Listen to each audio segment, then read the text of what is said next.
Engineer محمد علی مرزا کو گرفتار کرنے کی وجہ سامنے آ گئی. سب سے پہلے آپ یہ کلپ سنیں, اس کے بعد اس کے اوپر کرتے ہیں بات. انجینئر محمد علی مرزا انہیں گرفتار کر لیا گیا ہے. اب انجینئر محمد علی مرزا جو ہیں وہ ماضی کے اندر اپنے کچھ ریمارکس کی وجہ سے ہمیشہ کنٹروورسی کا حصہ ضرور رہے ہیں. خاص طور پہ اگر پچھلے 1 سال کی ہم بات کی جائے تو اس دوران ان کا جو اینکر پرسن اور یوٹیوبر ہیں عمران ریاض خان, ان کے ساتھ بھی ایک 1-on-1 ٹاکرا جو ہے بہت زیادہ چلا. اس حد تک چلا کہ مطلب وہ ایک دوسرے کے خلاف جو ہے ویڈیوز کا ایک تانتا بدنا شروع ہو گیا تھا کہ یہاں سے عمران ریاض کے خلاف ویڈیو کرتے تھے اور اس کے بعد وہاں سے انجینئر علی مرزا جو ہے وہ جوابی ویڈیو کرتے تھے. کرتے کرتے یہ کہانی اور بھی زیادہ بڑی ہوتی گئی. اس میں آفتاب اقبال صاحب نے بھی جمپ ان کیا اور بھی دیگر افراد جو ہیں وہ بھی بیچ میں آنا شروع ہوئے اور معاملہ کافی زیادہ وہ گرم ہوتا رہا. لیکن اس کے بعد الٹیمیٹلی سیز فائر ہو گیا. میں نے بھی اپنے ویلاگ کے ذریعے دونوں سے ہی درخواست کی تھی. ظاہری بات ہے میں دونوں کو ہی بہت اچھی طرح جانتا ہوں. عمران کے ساتھ میں نے ایک چینل میں اکٹھے کام کیا ہے. انجینئر علی مرزا صاحب کے ساتھ بھی جو ہے وہ سلام دعا رہی ہے. دونوں سے درخواست کی تھی اور میں یہ نہیں کہہ رہا کہ میری وجہ سے سیز فائر ہوا, لیکن میں نے دونوں سے درخواست کی تھی اور اس کے بعد معاملہ جو ہے وہ سیز فائر کے اوپر چلا گیا تھا. لیکن اب انجینئر محمد علی مرزا جو ہیں وہ دوبارہ ایک نئی کنٹروورسی کے اندر پھنس گئے ہیں اور کل رات کو انہیں گرفتار کر لیا گیا ہے جہلم سے. اب 2-4 چیزیں میں اس میں بتا دوں کہ پہلی بات تو یہ کہ کل رات کو ایک فیک نیوز جو ہے میں 1-2 ویب سائٹ دیکھ رہا تھا جنہوں نے یہ چلائی کہ جناب national cyber crime investigation agency نے انہیں گرفتار کیا ہے. National cyber crime investigation agency نے انہیں گرفتار نہیں کیا ہے.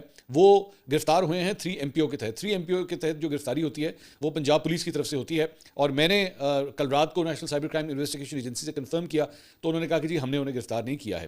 تو انہیں پنجاب پولیس نے گرفتار کیا اور 3 MPO کا مطلب ہے کہ نقص امن کے شعبے میں جو ہے وہ کسی شخص کو گرفتار کر لیا جائے کہ اگر اس کی موجودگی کی وجہ سے امن و امان کا مسئلہ ہو جائے تو تب اس شخص کو جو ہے وہ گرفتار کیا جاتا ہے. تو اس لیے انجینئر علی مرزا کو اس کے تحت جو ہے گرفتار کیا گیا ہے.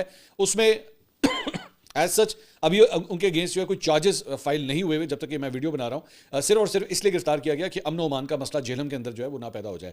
انجینئر محمد علی مرزا جو ہیں وہ اپنے آپ کو جہلم کے حد تک ہی محدود رکھتے ہیں. بہت کم ٹریول کرتے ہیں, ہارڈلی کبھی وہ جہلم سے باہر نکلتے ہیں اور وہ یہ کلیم یہ کرتے ہیں کہ سیکورٹی ریزنس کی وجہ سے وہ شہر سے باہر نہیں جاتے.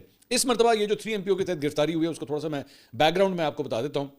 ان کے چند ریمارکس کے اوپر جو ہے وہ خاص طور پہ کرسچن کمیونٹی کے حوالے سے ان کے چند ریمارکس تھے اور میں اس کی ڈیٹیل میں جانا نہیں چاہتا کیونکہ ظاہری بات ہے میں یہ بڑے سینسیٹیو ریمارکس ہیں, I don't want to repeat them.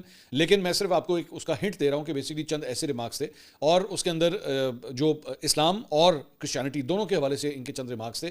جس کے بعد جہلم کے اندر جو ہے وہ کل چند افراد کی جانب سے ان کے خلاف مظاہرہ بھی ہوا تھا اور چند تنظیموں نے جو ہے مذہبی تنظیموں نے یہ ڈیمانڈ کی تھی کہ جی ان کے خلاف کارروائی ہونی چاہیے, انہیں گرفتار کیا جانا چاہیے. اور چند مذہبی اور بھی دیگر اسکالرز جو عام طور پہ ان سے اختلاف بھی رکھتے ہیں انہوں نے بھی ان کے اوپر تنقید کی تھی, جس کے بعد جو ہے وہ یہ سب کچھ ہوا ہے.